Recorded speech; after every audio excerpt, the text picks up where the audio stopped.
As we gather today for our day of prayer, we do so with hearts full of gratitude and reflection. As we close FY25, we take a moment to look back on a year that has tested the world in unimaginable ways. From escalating conflicts and climate-related disasters to economic instability, displacement, crises, and foreign aid funding cuts, FY25 was a year of profound humanitarian challenges.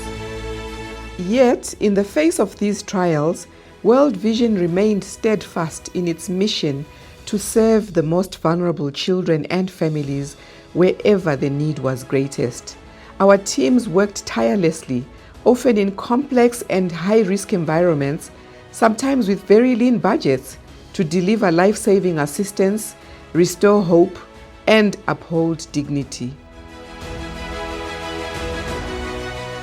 The East Africa region continues to face overlapping crises driven by conflict, displacement, food insecurity, and climate shocks, demanding large-scale humanitarian development and advocacy action. While our sustained humanitarian responses in Ethiopia, Somalia, South Sudan, and Uganda supported 5.1 million people with multi-sectoral assistance. The Sudan Crisis and Migration Emergency Response supported a further 1.1 million people, alongside ongoing refugee programs in Burundi, Kenya, Rwanda, and Tanzania.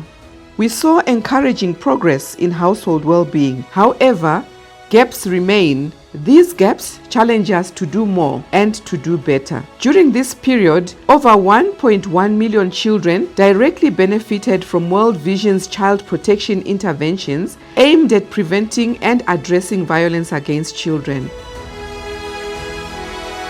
Our region invested over $595 million to the well-being of children in FY25. As at mid-September, overall income stood at $704 million out of a planned budget of $783 million. We achieved 90% of our target.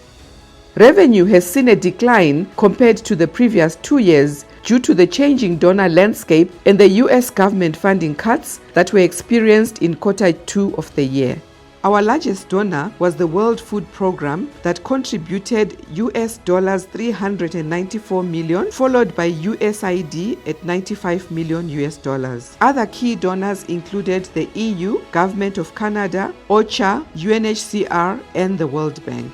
This year, all country offices underwent a strategy refresh process to make our programs more responsive, agile, and inclusive. We are listening more to children and their communities.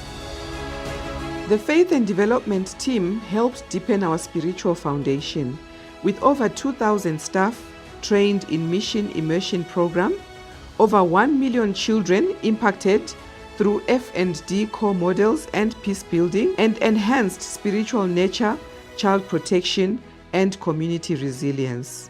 Our security team in FY25 achieved a major milestone in staff capacity building. Over 600 staff were trained in security awareness. 40 staff completed the hostile environment awareness training.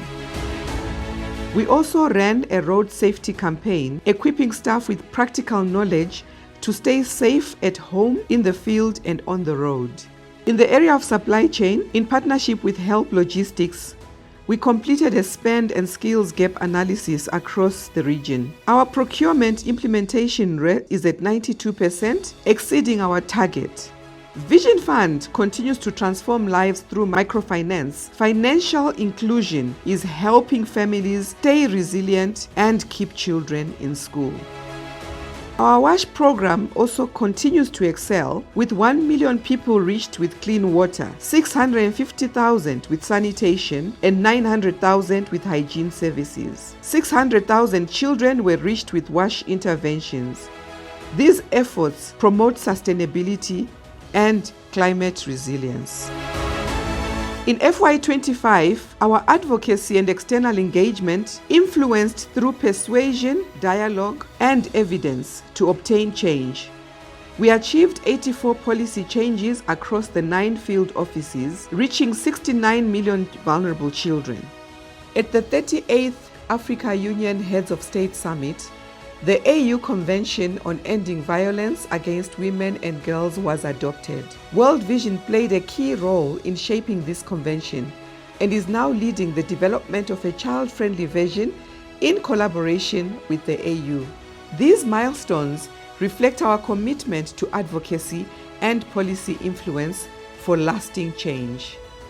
To enhance our external engagement and pre-positioning work with donors as well as key stakeholders, we have developed several capacity statements that range from different technical sectors and areas of expertise across our region, namely health and nutrition, gender, equality and social inclusion, economic livelihoods, disaster management, amongst others. With regards to promoting a culture of innovation, in FY25, the East Africa Regional Office invested in promoting region-driven, field-led, and locally owned solutions. We also worked on transforming proposal development through AI, which we consider to be a bold leap forward. This isn't just a tool.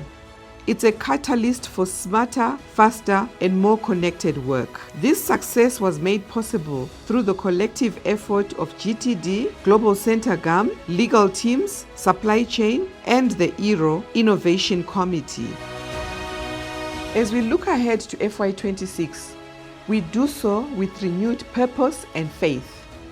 We will build on the lessons of the past year, strengthen our partnerships, and continue to advocate for a world where every child can thrive, even in the most fragile contexts. Let us remain rooted in our mission, guided by God's wisdom and committed to delivering life in all its fullness. May God continue to bless our work, our teams, and the children and communities we serve.